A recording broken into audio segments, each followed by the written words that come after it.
시청자 여러분 안녕하십니까. 경제시사 토크 사이다입니다. 원래는 저희가 목요일마다 한 기업을 꼼꼼히 뜯어보는 그 기업 리포트 시간을 전해드렸었는데 어제는 금융통화위원회 기준금리 결정이 있어서 부득이하게 하루 늦게 오늘 저희가 기업 리포트를 보내드릴 겁니다.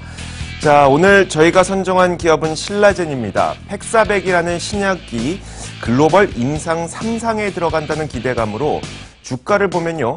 저점과 고점을 기준으로 봤을 때 거의 10배가량 급등하기도 했던 그런 기업이죠. 물론 암이라는 인류가 극복해야 할 병을 치료하는 데 큰 도움을 주는 신약이라는 측면에서 저희가 기대감을 갖는 것은 당연하다 생각이 들면서도 만에 하나라는 가능성을 또 배제할 수가 없기 때문에 이 신라젠에 대해서 저희가 꼼꼼히 뜯어보는 시간을 마련했습니다. 오늘 이 프로그램이 끝난다고 해서 그래서 신라젠의 주가가 앞으로 올라간다는 거야, 내려간다는 거야에 대한 답은 찾을 수 없을지는 모르겠지만 적어도 이 기업이 현재 갖고 있는 명가 암에 대해서는 저희가 비교를 해드릴 수 있을 겁니다. 자, 오늘 이 세 분과 함께 이야기 나눠보겠습니다. 참 좋은 경제연구소 이인철 소장, 중앙대 경영학부 이관영 교수, 머니투데이 김지산 기자 함께하도록 하겠습니다. 어서 오세요. 안녕하세요. 자, 이제 다음 주가 되면요. 그렇게 관심이 많았던 신라젠이 주식시장에 상장한 지 꼭 1년이 되는데요. 신라젠이 크게 주목을 받았던 것은 주식시장에 상장하자마자가 아니라 최근 3개월간입니다. 그러면 신라젠의 기업 본질과 다르게 현재 주식시장에서는 어떻게 인식되고 있는지 이대호 기자가 먼저 정리해드립니다.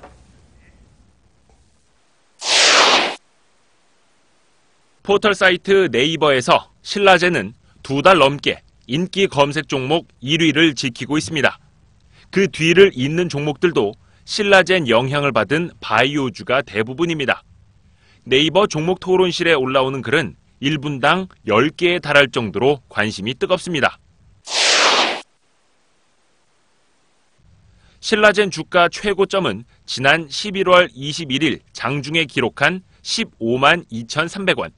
이는 공모가 15,000원의 10배에 달하고 지난 2월 최저점 8,900원의 17배에 달하는 것입니다. 최근 주가 11만 원은 고점 대비 27%가량 하락한 수준입니다. 신라젠 시가총액은 11월 말 기준으로 약 7조 5천억 원, 이마트, 삼성전기와 비슷한 규모입니다. 지난달 21일 최고점 기준으로는 10조 원에 달하기도 했습니다. 신라젠은 아직 적자 기업이지만 영업이익이 1조 원대에 달하는 우리은행, LG 디스플레이 수준까지 올랐던 것입니다. 작년 말 상장을 앞두고 공모가 산정에 활용된 추정 실적은 2020년 기준 당기순이익 1,038억 원입니다. 당장은 적자가 이어지고 있어 밸류에이션 측정 자체가 불가능하기 때문입니다. 현재 시총 기준으로 신라젠의 기업 가치는 2020년 순이익의 70배 이상인 셈입니다. 신라젠의 하루 거래 대금은 수천억 원이 기본, 최근에는 1조 원을 넘는 날도 잦아졌습니다. 지난달 21일에는 하루에만 2조 477억 원이 오갔습니다. 하루 거래 대금이 GS건설이나 농심의 시가총액에 육박할 정도입니다. 신라젠 주식 토론방에는 어디로 오세요라는 글이 적지 않게 올라옵니다. 신라젠보다 덜 오른 다른 바이오주를 매수하자는 권유 글인데 최근 제약 바이오주에 이어 의약품 원료 관련주까지 매기가 확산되고 있습니다. 상장 후 1년간 보호 예수에 묶였던 주식들이 오는 12월 6일부터 시장에 출회될 수 있습니다. 자발적 보호 예수, 우리사주조합, 그 외 등을 합쳐 약 427만 주 규모입니다. 여기에 주식으로 전환된 CB 148만 주까지 같은 날 보호 예수가 풀립니다. 이는 신라젠 전체 발행 주식 수의 9% 규모입니다. 머니투데이 방송 이대호입니다. 지금 보셨던 것처럼 신라젠은 분명 적자 기업은 사실입니다. 그리고 신라젠으로 인해서 좀 테마성으로 엮여있는 많은 기업들이 있다는 것도 사실이지만 팩사백이라는 신약이 진짜거든요. 그런데 이게 이 팩사백이라는 신약을 글로벌 3상 임상에 들어간다 이 기대감뿐만 아니라 그럼 이 팩사백을 다른 항암 치료제랑 병용을 하면 어떤 효과가 있을 것인가 이런 임상, 병용 임상에 대해서도 여러 가지 연구가 진행이 되고 있다고 합니다. 자, 내년 초에 이 임상 결과도 나올 것이라고 하는데요. 그 내용은 정희영 기자가 정리해드립니다. 1세대 항암제와 2세대 항암제의 단점인 독성과 내성 문제를 극복한 3세대 항암제인 면역 항암제. 최근 면역 항암제 하나만 투여했을 때보다 다른 면역 항암제나 화학 항암제 등과 같이 투여했을 때 더 항암 효과가 큰 것으로 알려지면서 다양한 병용 임상이 진행되고 있습니다. 특히 암세포가 면역세포를 공격하는 지점을 막는 면역 관문 억제제와 항암 바이러스제의 병용 임상에서 좋은 결과가 나오면서 항암 바이러스제에 대한 관심이 커지고 있는 상황. 지난 9월 면역 관문 억제제인 키트루다를 암제 내 항암 바이러스제인 임리직과 병용 투약한 결과 흑색종 완치율이 키트루다를 단독 투여했을 때보다 6배 높은 것으로 발표된 겁니다. 현재 신라젠 내 항암 바이러스제인 팩사백에도 글로벌 제약사들로부터 러브콜이 이어지고 있습니다. 팩사백과 면역 관문 억제제의 병용 임상이 진행되고 있거나 계획된 것도 여러 건입니다. 특히 신라젠이 주도하는 신장암 관련 병용 임상도 내년 4월 시작될 예정입니다. 신라젠은 그렇게 2개를 진행하고 있고요. 또 저희 그 파트너사인 다른 트랜스진이나 리스파마도 팩사백과 다른 면역 체크포인트, 면역 관문 억제제하고 이제 병용을 시작하고 또 계획하고 있는 그런 단계입니다. 신라젠의 파트너사인 트레스진은 올해 말이냐 내년 초에 면역 관문 억제제인 옵티보 여보이와 팩사백을 병용 투약한 임상 1상 중간 결과를 발표할 것으로 알려지면서 관심이 집중되고 있습니다. 현재 출시됐거나 상용화 단계에 있는 항암 바이러스제가 인리직과 팩사백이 거의 유일한 데다 팩사백이 인리직보다 적응증 확장성이 더 우수한 것으로 평가받고 있는 만큼 앞으로 팩사백의 가치는 더 오를 수 있습니다. 회사도 팩사백 적응증 확대를 위한 다양한 방안을 강구하고 있습니다. 면역 관문 억제제가 잘 듣지 않는 그러한 암종이더라도 저희 항암 바이러스로 인해서 면역 관문 억제제가 잘 들을 수 있는 그런 암종으로 전환할 수 있는 그런 암종으로도 충분히 저희가 저희 팩사백이 가능성이 있다고 저희는 판단. 현재 간암 환자를 대상으로 한 팩사백 글로벌 임상 3상도 순조롭게 진행되고 있으며 팩사백 병용 임상의 경우 향후 기술 이전 가능성도 나오고 있습니다. 머니투데이 방송 정희영입니다. 코스닥 황제주.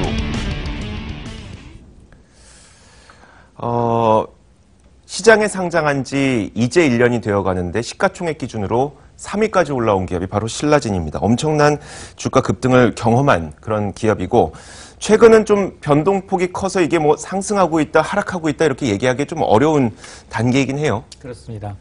2015년에 바이오 열풍의 주역은 사실 한미약품이었습니다. 네. 그동안은 사실 우리나라는 제약시장 규모가 워낙 적었고 그리고 이제 자사가 R&D 비용을 투자해서 자체 개발한 약을 수출해서 로열티를 받는다? 이건 꿈에도 생각지 못했던 일을 한미약품이 해냈고 당해에만 8조 원이 넘는 로열티 수입, 기술 수출을 했다는 겁니다. 그러면서 바이오주, 열풍이 일었었고 그 주역에는 한미약품이 주가가 단기간에 급등하는 양상을 보였는데 그 이후 2016년 이후 잠시 주춤했던 이 바이오 열풍을 다시 이제 신라젠이라는 다소 생소한 업체가 또 두각을 나타내고 있습니다. 주가 흐름을 좀 보면요.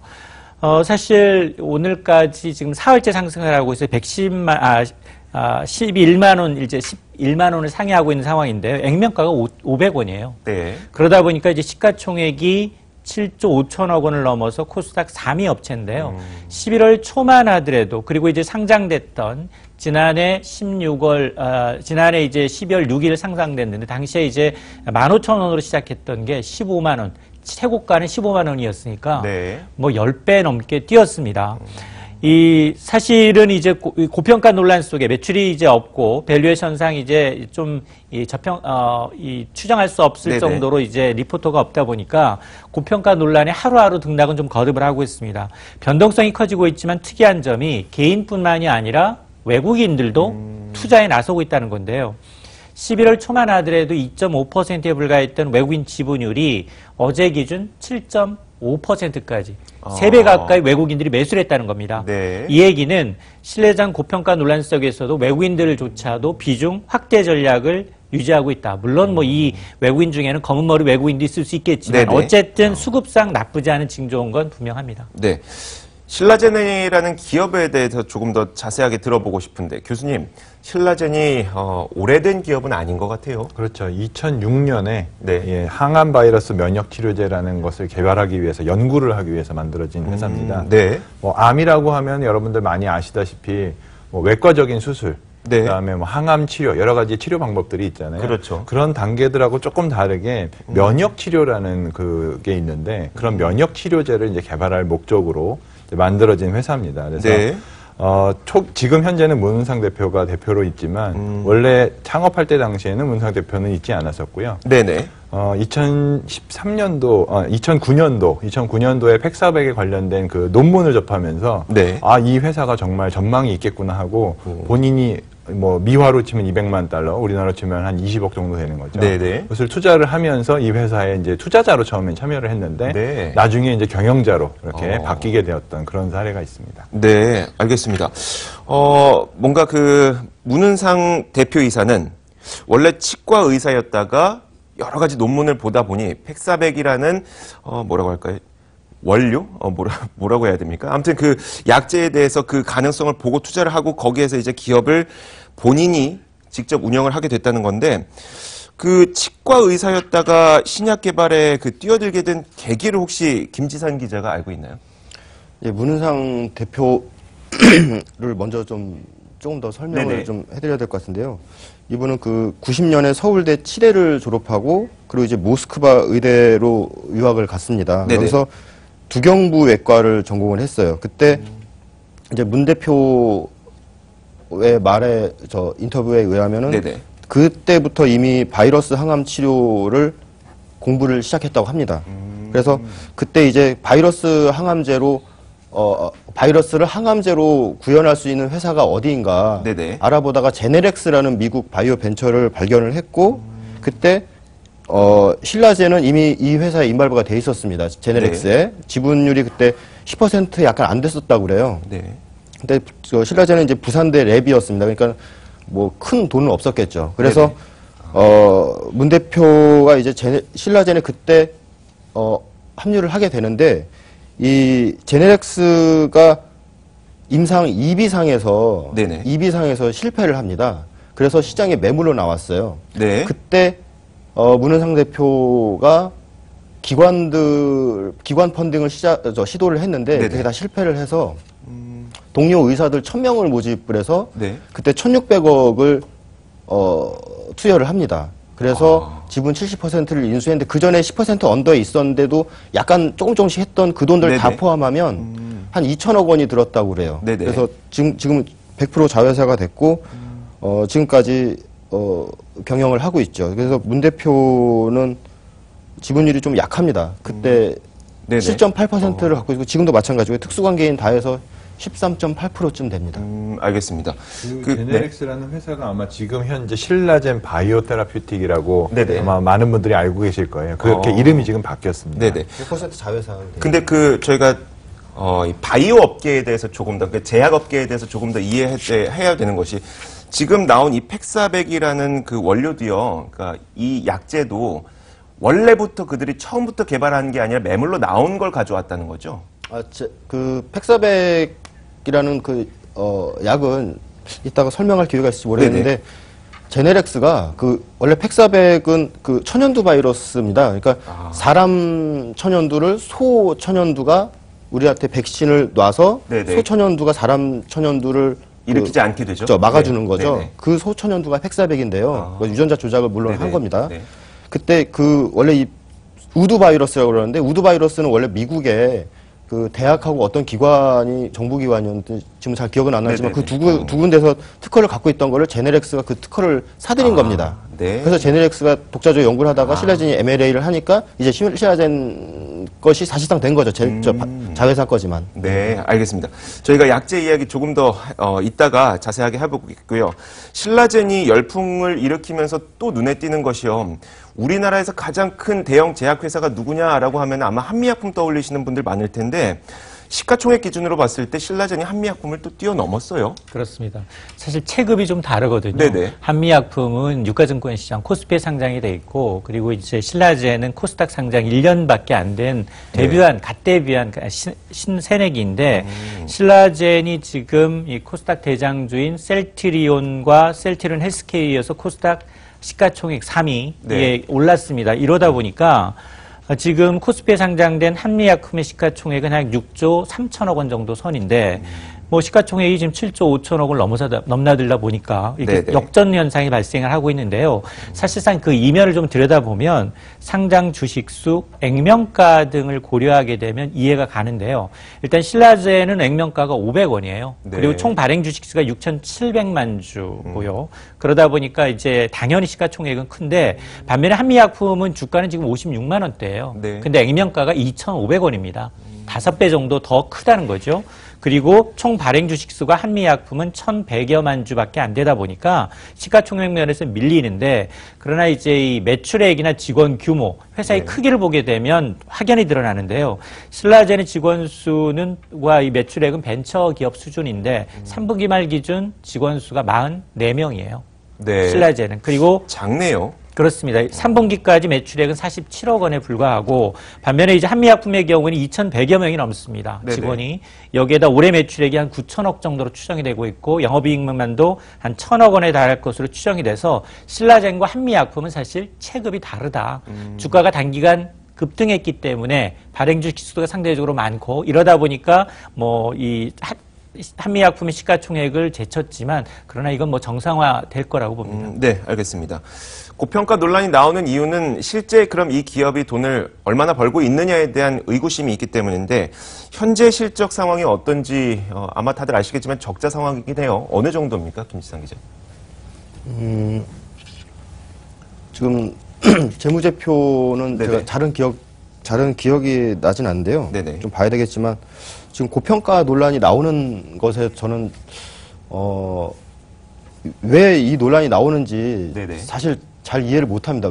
제가 왜 이런 말씀 드리냐면 네네. 신라젠이 상장사가 아니었다면 이런 논란이 없었겠죠. 그렇죠. 근데 신라젠은 상장할 때 그 과정이 기술특례 상장입니다. 네.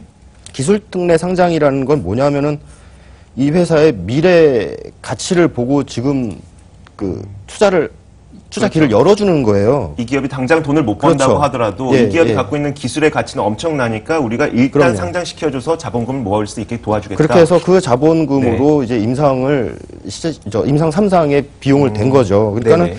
기술특례 상장 업체한테 지금 실적을 요구하는 게 이제 좀 1년 됐는데요. 조금 앞뒤가 안 맞는다고 그렇죠. 저는 그렇게 보고 있습니다.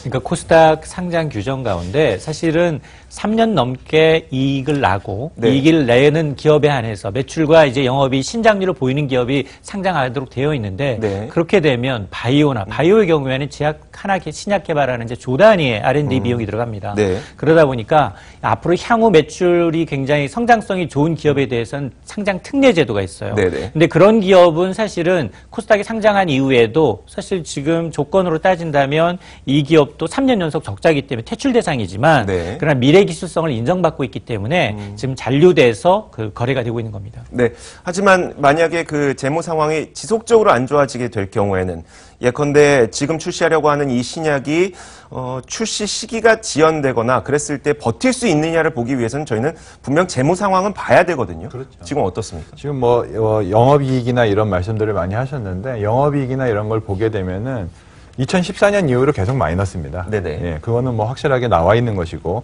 초창기에 보게 되면은 그래도 매출이 좀 있었던 적이 있어요. 2006년도부터 이제 시작된 기업이다 보니까 말씀하신 것처럼 연구를 위주로 이렇게 만들어졌고 대학에서 이렇게 있다 보니까 처음에는 이 용역으로 인해서 매출이 발생을 했어요. 네. 최근에 지금 발생하고 있는 매출, 올해 상반기 같은 경우에는 한 35억 정도 네. 발생을 했는데 이것들은 대부분 지금 이제 그 계약을 맺고 있는 파트너사들이 마일스톤으로 지급하는 그것들이 지금 이제 매출로 잡히고 있는데 실제적으로는 투여되는 금액이 워낙 크다 보니까 이것은 네. 뭐 거의 그 커버가 될 수가 없는 그런 비용들이죠. 네. 그래서 영업 이익이나 당기순이익 면에서는 당연히 마이너스가 나타나고 있지만 실질적으로 다른 비율들, 재무제표상의 이제 다른 비율들을 보게 되면 유동성 지표 같은 걸 저희가 볼 수가 있는데 네. 그 유동 자산과 유동 부채의 비율을 보는 거거든요. 네. 그러니까 유동 자산이라고 하는 1년 내에 현금화될 수 있는 자산을 이야기를 하는 거고 네네. 유동 부채는 1년 내에 갚아야 되는 비용을 얘기를 하는데 이 수급이 안 맞게 되면 이제 회사가 문제가 생기는데 그렇죠. 이 회사의 경우에는 굉장히 이 상태는 좋습니다. 그러니까 유동 자산의 비율이 유동 부채에 비해서 4배가 넘어요. 그러니까 자금 네네. 여력은 충분히 있다라는 거죠. 그래서 앞으로도 계속해서 자금 투여를 할 수 있는 그런 여력들이 남아 있다라는 거고요. 그다음에 전체 부채 비율을 보더라도 네. 지금 계속 비교가 되고 있는 게 한미약품. 한미약품이 1조 원대 그 매출을 지금 올리고 있는 회사이긴 하지만 한미약품도 지금 그 부채 비율이 100%가 넘습니다. 네. 근데 지금 신라젠 같은 경우에는 부채 비율이 30%대예요. 어. 그러니까 실질적으로 자본금이 굉장히 여력이 있다라는 거죠. 네. 그러면 이런 회사들이 어떻게 이렇게 자본금이 이렇게 생겨났느냐? 그러니까요. 물론 이제 뭐 그 주가가 많이 올라가서 그런 영향들도 있지만 네. 전환사채를 상당히 많이 발행을 했고요. 네. 그 전환사채들이 전부 다 이 자본으로 전환이 그렇죠. 됐다라는 거죠. 네네. 그러니까 기관 투자자들이 상당히 좋게 보고 있다라는 거예요.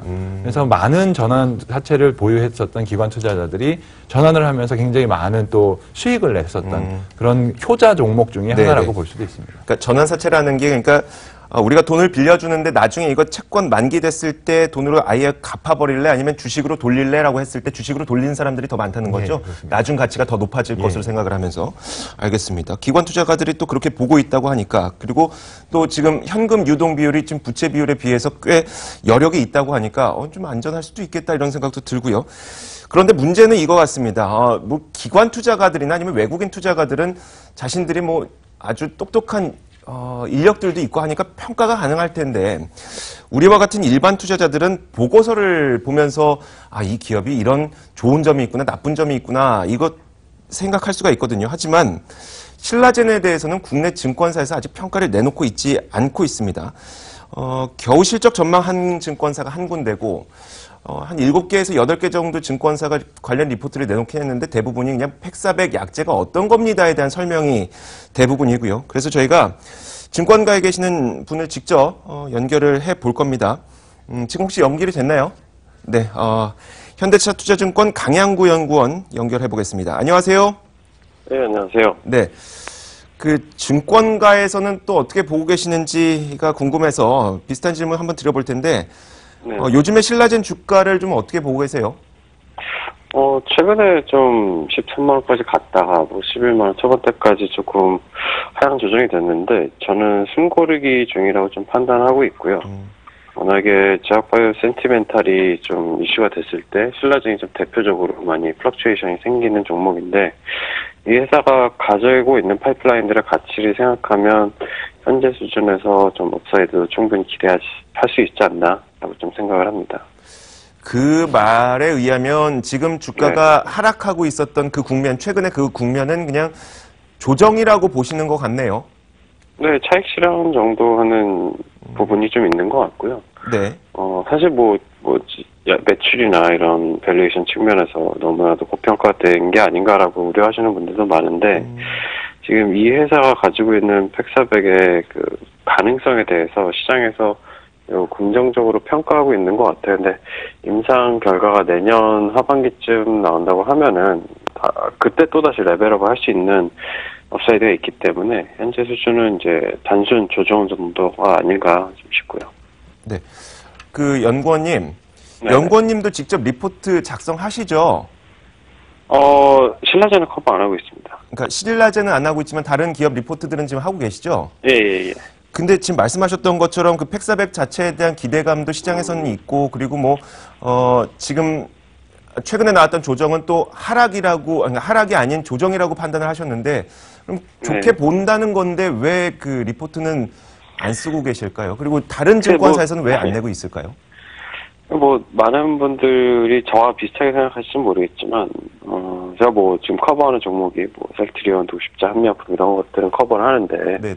왜 신라젠은 못하냐 이런 질문이신 것 같은데 사실 리스크가 너무 다릅니다. 이게 신라젠 같은 경우에는 지금 매출이 반영되고 있는 게 없고요. 다른 제가 방금 언급했던 회사랑 또 비즈니스 모델이 다르고 또 워낙 지금 약으로서 개발된 상태가 아니잖아요. 아직 네네. 임상 단계고 또 삼상의 간암이 있고 뭐 유방암, 대장암 이상이 있긴 한데 만약에 이 팩사백이 피드백이 안 좋거나 조금 부정적인 임상 결과가 나온다고 하면 네. 이 회사에 대한 가치가 굉장히 크게 변화가 있을 수가 있기 때문에 커버를 하기에는 조금 제한적인 부분이 많죠. 그리고 타임라인 상으로도 이게 뭐 내년이나 뭐 좀 빠른 시일 안에 그 임상 3상하는 거에 대한 피드백이 나온다고 하면은 뭐 어느 정도 프로젝션을 할 수 있겠죠. 뭐 글로벌 파트너사가 누가 돼서 여기에 따른 매출은 어느 정도고 라이센스 딜을 하게 됐을 때 마일스톤을 이 정도 받을 수 있다. 이런 여러 가지 가정들을 쓸 수는 있겠지만 이게 사실은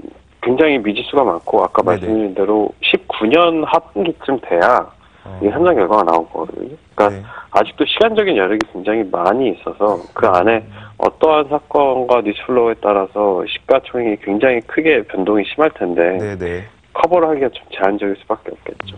그렇겠네요. 좀 어려움이 많을 것 같습니다. 앞으로 주가 전망에 대해서 좀 궁금한 점이 있는데요.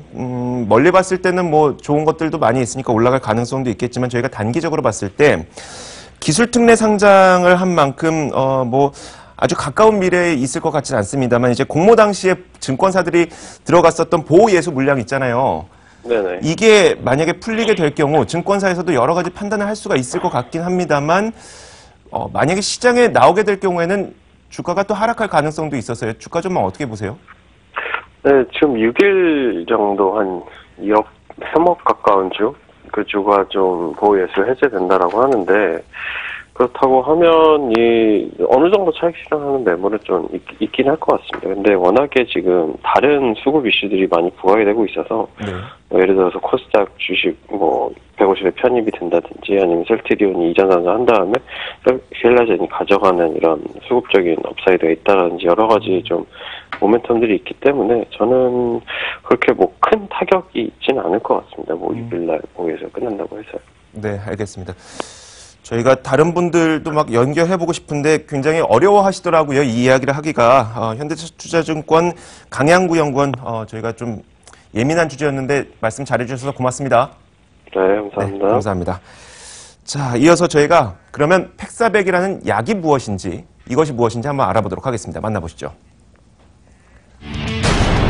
암 정복은 시간 문제. 이렇게 관심을 많이 끌고 있는 팩사백이 도대체 무엇이냐. 앞서서 좀 간략하게 설명을 해주시긴 하셨는데 얼추 알아듣긴 했지만 약간 복잡해서요. 다시 한번 설명 부탁드릴까요?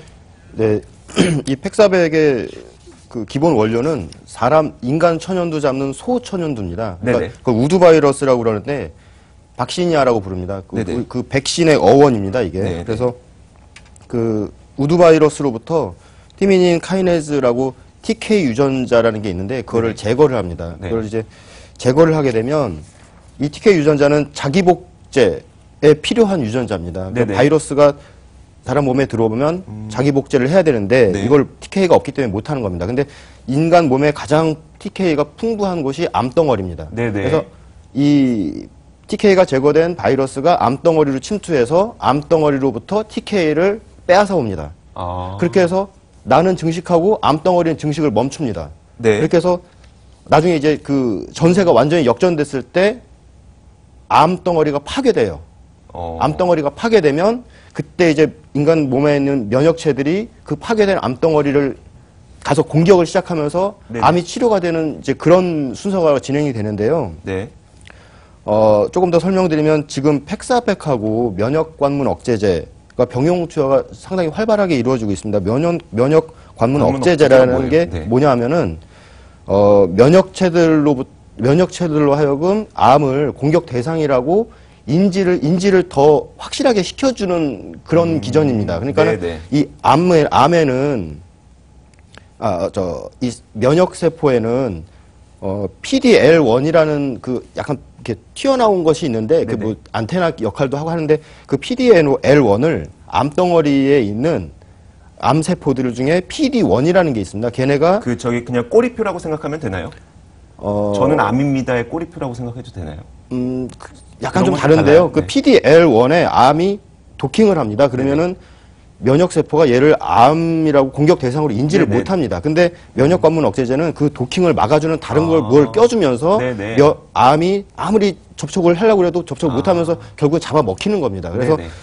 이 팩사백이 암덩어리를 부수면 네. 면역관문 억제제들이 더 면역력 기능을 활성화시켜서 그 암세포들을 네네. 잡아먹을 수 있게 네네. 지금 그렇기 때문에 이 병용 투여가 활발한 겁니다. 근데 그 뉴스나 뭐 이런 것들 보면은 현재 항암 바이러스를 이용한 항암 제제가 임리직이라는 게 이미 있다고 하던데 이게 뭐가 다른 거예요? 그럼 임리직은 암젠이라는 다국적사가 그 만든 약인데요. 네네. 그 임리직도 헤르페스 바이러스를 씁니다. 네네. 헤르페스 바이러스는 우리가 뭐 피곤하거나 할 때 입술이 터지잖아요. 네네. 거기서 나오는 바이러스입니다. 네네.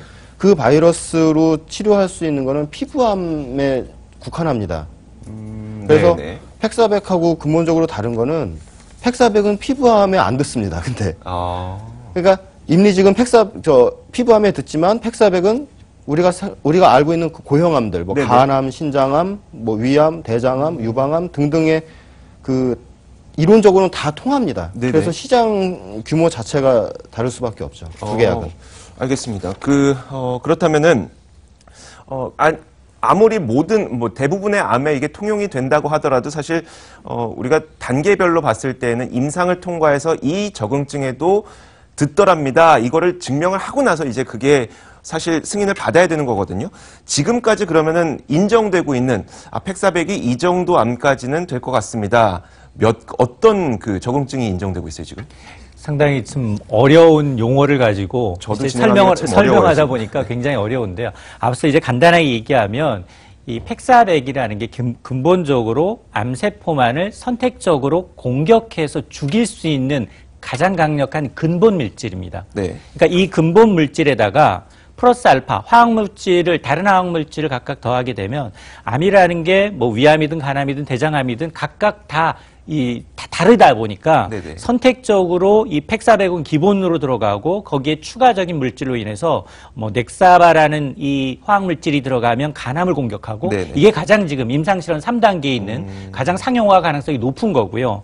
또 예를 든다면 이제 팩사백과 또 메트로닉 이제 케미컬이라는 이제 또 다른 화학 약품이 들어가게 되면 유방암을 잡을 수 있는 그런 이제 화학 물질을 더 결합하게 되면 이 또 다른 이제 약품이 만들어져서 이건 지금 임상 이상이라는 겁니다. 네네. 이런 단계를 지금 하고 있는 것들이 신장암, 대장암, 간암, 임상 1단계에 있는 것들이 수두룩하다라는 건데 기본적으로 이제 베이스가 되는 게 바로 신라젠이 지금 밀고 있는 바로 이 팩사백이라는 기술이 근본으로 들어가기 때문에 이 기술을 상용화하느냐가 다른 암세포를 정복하느냐의 근본이 되고 있다 보니까 가치가 지금 오히려 글로벌 제약사인 암젠보다도 오히려 신라젠이 더 높이 평가받는 이유고 이게 사실 증권사 리포트들은 사실 그 매출이 없는 가운데 리스크 테이킹을 하지 않기 때문에 네네. 절대 보고서를 내지 않고 있음에도 불구하고 최근에 나왔던 이 유안타 보고서가 네. 이런 가능성을 두 개의 국제 제약사와의 똑같은 약을 비교해서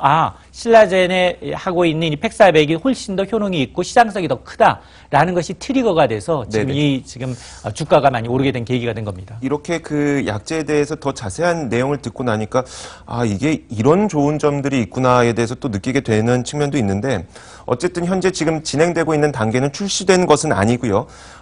출시 승인을 받기 전에 허가를 받기 전에 마지막 단계인 글로벌 인삼 3상을 지금 진행을 하기 위해서 환자를 모집하고 있는 단계예요, 교수님. 예. 지금 이제 글로벌 임상을 3상을 지금 진행을 하려면 여러 나라에서 사람들을 모아야 되는 환자들을 모아야 되는데요. 특히나 이 간암 같은 경우에는 아시아 쪽에 환자들이 좀 많이 발병을 하고 있다고 합니다. 네. 한 75% 정도가 아시아 쪽에 몰려 있고 또 간암 같은 경우에는 좀 늦게 알게 되기 때문에 사망률이 되게 높다고 해요.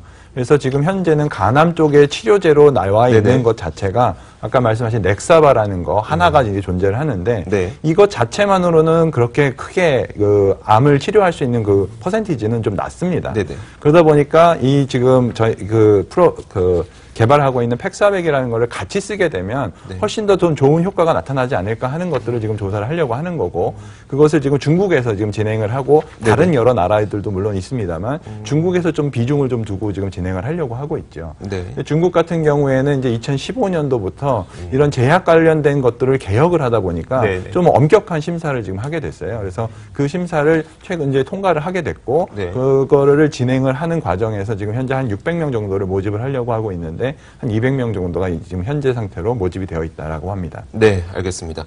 임상도 참 여러 가지 단계가 있는데 정말 이제 많은 사람들을 대상으로 많은 환자들을 대상으로 이 약이 정말 약이 말이 듣는지를 보는 게 또 임상 3상입니다. 근데 그 임상 3상도 꽤 뚫기 어려운 관문이라고 들었어요.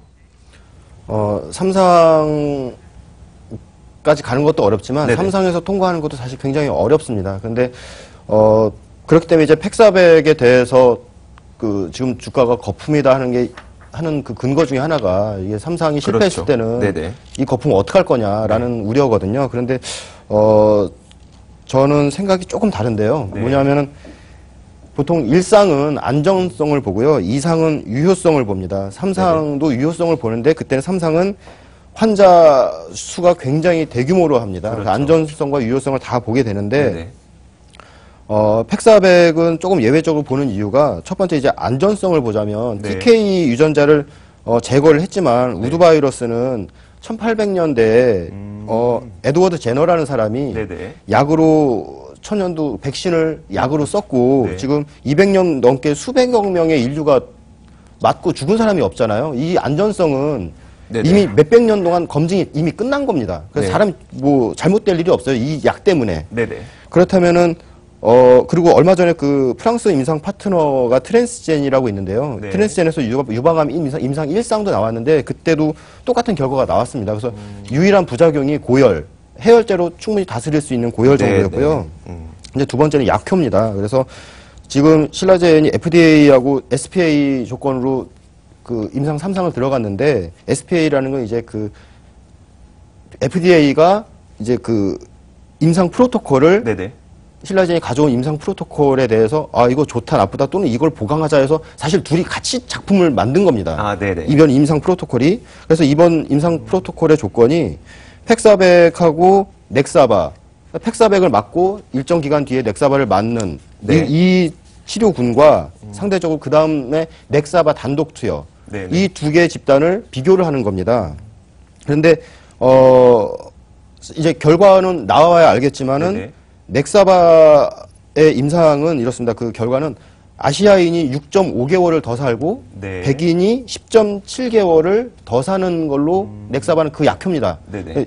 지금까지 완치자 한 명도 없어요. 근데 네네. 이제 팩사백은 2A상, 2상 때 A상에서 고용량 투여를 해서 네네. 그 바이러스를 고용량 투여를 해서 14.1개월 수명 연장 효과가 나왔고요. 네. 그때 30명 중에 2명이 완치됐습니다. 그때 병용이 아니라 팩사백만 네네. 했을 때 완치가 네. 됐기 때문에 이것만 보면은 좀 저는 그래서 좀 긍정적으로 보는 편입니다. 네, 알겠습니다. 자, 그 김지산 기자가 뭐 개인적인 의견이라고 말씀은 하셨지만 직접 취재해 본 결과를 이제 저에게 또 전해 주시는 거니까요. 그 마지막으로 신라젠과 신라젠 기업에 대한 이야기와 신라젠 기업을 떠나서 열풍에 대한 이야기로 좀 마무리 지어볼까요? 일단 바이오 시장 규모가 우리가 생각하고 있는 반도체 시장 규모의 3배를 웃돕니다. 네. 그러다 보니까 지금 뭐 2015년 기준 한 1,200조 원의 시장이고요. 2020년에 가면 한 1,600조 원 이상의 시장이 형성이 되는데 그동안 국내 제약사는 신약 개발했다라고 하면 초기에 로얄티 받고 팔아버려요. 외국 제약사한테. 네. 그러다 보니까 자체 개발하는데 왜냐? 이게 상용화하기까지는 비용, 마케팅, 시간 너무 많이 듭니다. 실패하면 바로 막대한 부담을 이기지 못하고 이제 퇴출되는 그런 형상이었는데 국내 제약산업은 1999년에 가서 1호 신약을 내놨어요. 네네. 그리고 20년 지난 지금 한 30개 정도의 신약을 개발을 했습니다. 그럼에도 불구하고 이 전 세계 글로벌 100대 제약사, 바이오 제약사의 국내 기업이 없습니다. 네. 평균 글로벌 100대 제약사의 매출이 70조 원이에요. 네. 근데 우리는 잘한다는 한미약품이 1조 원 남짓이거든요. 그러다 보니까 이 정부 정책 지원이 정말 필요한 부분입니다. 왜냐하면 이 단계적으로 이제 한 개 신약을 개발하는데 최소 조 단위 이상이 들어다 보니까 이 지금 국내 제약업체들은 전부 합쳐봐야 2조 정도 남짓이거든요. 그러니까 이 신성장 산업에 대한 이 턱없이 부족한 이 정부의 지원이 절실한 필요한 부분이 바로 바이오고 이 바이오 제약사에 대한 이 관심이 필요한 시점입니다. 네. 자, 신라젠에 대한 이야기는 여기까지 하겠습니다. 여러분들도 많은 도움이 되셨길 바라면서요. 혹시 다른 분들이 신라젠에 대해서 궁금하다고 하시는 분들 있으면 저희 방송을 좀 소개시켜 주는 것도 괜찮을 것 같습니다. 참 좋은 경제연구소 이인철 소장, 그리고 중앙대 경영학부 이관영 교수, 머니투데이 김지산 기자와 함께 이야기 나눠봤습니다. 오늘 말씀 고맙습니다.